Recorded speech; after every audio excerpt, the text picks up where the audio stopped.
naman nga ni ho, ang alutuin namin ngayon din sa bukid mga kamangyan. Para nga ni ho ipamigay. At grabe, nung makita nga ni ho namin sila ay hindi na rin namin mapigilan na maiyak diyan. Ay for the go. So yun na nga ni ho mga kamangyan, pagkarating ko nga ni ho din sa bahay kubo, grabe sobrang ganda ng panahon. Tapos ayan, nagasimula na rin pala sila na mag-get diyan at talagang nafe-feel ko na parang may handaan. Alam, hindi ka kapag ganyan mga nagatulungan, tapos ang daming mga inagayat-gayat, ang daming inaluto. Matik, may birthday, may fiesta, may kasalan. Sobrang nakakatuwa mga kamangyan kasi kapag nandito kami sa bukid, tapos sobrang dami namin, ako matik talaga namang tulya-tulya ang alutuin.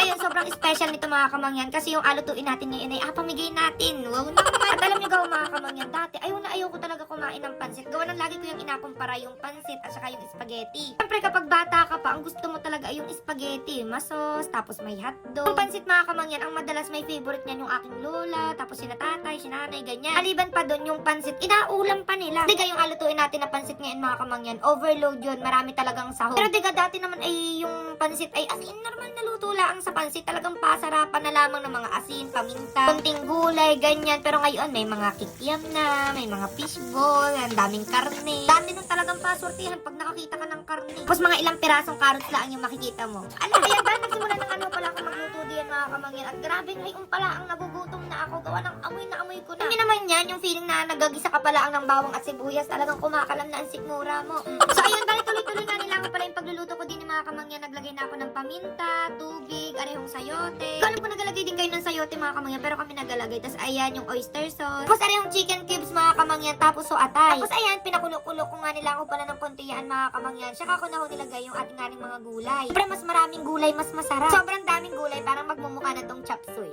Alay, hindi. At tingnan nyo naman mga kamangyan, sahog pala ang yan, pero halos mapuno na yung tulyasi. Parang ano, maluto namin yung pinakang noodles mga kamangyan. Ayan, nilipat na ni tatay, aring ano yung mga sahog. Minsan ang inagawa namin dyan mga kamangyan, para malutong yung mga gulay, inalagay namin sa tubig na malamig. May mga yulo-yulo pa, gayon. Tapos ayan, pinakulo na namin itong pinakang noodles mga kamangyan. Saglit na lang din naman yan, kaya palambot-lambutin lang gayon kasi nababad naman na natin yan doon sa tubig. Alam nyo gaw mga kamangyan, kahit ilang beses ko na naluto yung pansit din sa bukid, ang dami pa rin nag-request na magluto ka ng pansit, ganyan. Lalo na ho yung mga kababayan natin abroad. Pero kahit gano'ng kasarap yung pagkain doon, iba pa rin yung pagkain dito sa Pilipinas. Kahit nga kunyari napunta kami ng ibang bansa. Ilang araw pa lang kami doon, miss na namin ang sinigang, adobo, gayaan. Sa mga kababayan natin abroad diyan, ako miss na rin ho kayo ng Pilipinas, ng mga tanawin, ng mga pagkain din. So wag ho kayo mag-alala dahil ngayon may iba akong good news sa inyo. Wow naman! So, ayun na nga niyo mga kamangyan, sa mga kababayan ho natin dyan abroad, lalo na ho sa US, Australia, Canada, Europe, UK, or UAE, alam nyo ga ho na sa TapTap Send ay mas makakatipid at mas sulit ang inyong padala?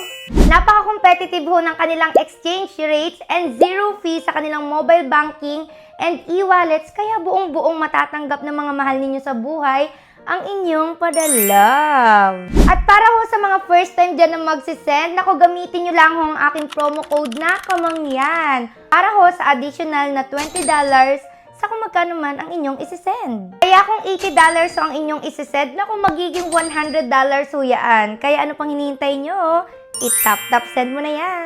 So ayun, balik na tayo din sa inaluto namin pansit mga kamangyan. Bali, nintindi na nga niyo pala ni natataya. Nilagay na yung mga sahog-sahog, ganyan. Para ma-mix-mix na at baka mamaya ay nasa ibabaw lamang. Aroy ah. So ayun mga kamangyan, okay na nga niyo, nilagay na namin din sa lagayan. Dinamihan na talaga namin mga kamangyan. Tapos may tinapay din dun sa loob. Gawa ng diga, kasarap talagang kapartner ng pansit ay yung tinapay. Tapos yung tinapay, yung munay. Hindi ko lang alam kung paano kayo magluto ng pansit mga kamangyan. Gawa ng iba-iba talagang version yan. Kada lugar, kada bahay, kada tao. Talagang may kanya-kanyang version ng luto. And ayun nga mga kamangyan, noong nakaraan pa, gustong-gusto talaga namin pumunta sa Home for the Elderly, yung mga nandun yung mga matatanda, ganyan. Before mga kamangyan, hindi ko alam na meron din pala yung dinis sa amin sa probinsya. Tapos ayan, sabi ko kay Jules, gusto ko nga ning pumunta, ganyan. Tapos ayun, buti na lang may kakilala siya doon, may contact siya doon, ganyan. Tapos ayun, dire-diretso na yun, nagbigay na rin kami ng schedule. Tinanong din namin sa kanila mga kamangyan kung ano yung mga kailangan nila. Kasi baka mamaya yung mga dala namin, hindi naman pala nila kailangan. So ayun, bali meron kami dining tissue, wipes, yung mga pulbo, alcohol, cotton buds, mini towel, mga shampoo, sabon, tas ering sunrocks, kailangan daw are. Ayan, may bulak din, may toothbrush, toothpaste, tapos ering balde-balding tinapay. Then sobrang excited na ako na pumunta doon mga kamangyan, makapag-share ng blessing, makapagpasaya, and hindi lang ako yung pupunta doon, as in buong family namin. And ngayon pa lang talagang inapigilan ko na ang luha ko. Salamat! So yun na nga yung mga kamangyan, bale, nakarating na nga niyo pala kami din sa home for the elderly. Dating namin diyan mga kamangyan, si Kuya Julius yun na yung nagsalita. Gawa ng sabi ko nga baka hindi ko nga kayanin. Hindi ko alam kung ako lang mga kamangyan. Gawa ng pag may nakikita ako na ganyan na mga matatanda, ganyan, parang naiiyak-iyak na baga ako agad. Alam, mga 3 p.m. nga niyo pala kami nakarating diyan mga kamangyan. At yan yung oras ng pahinga nila,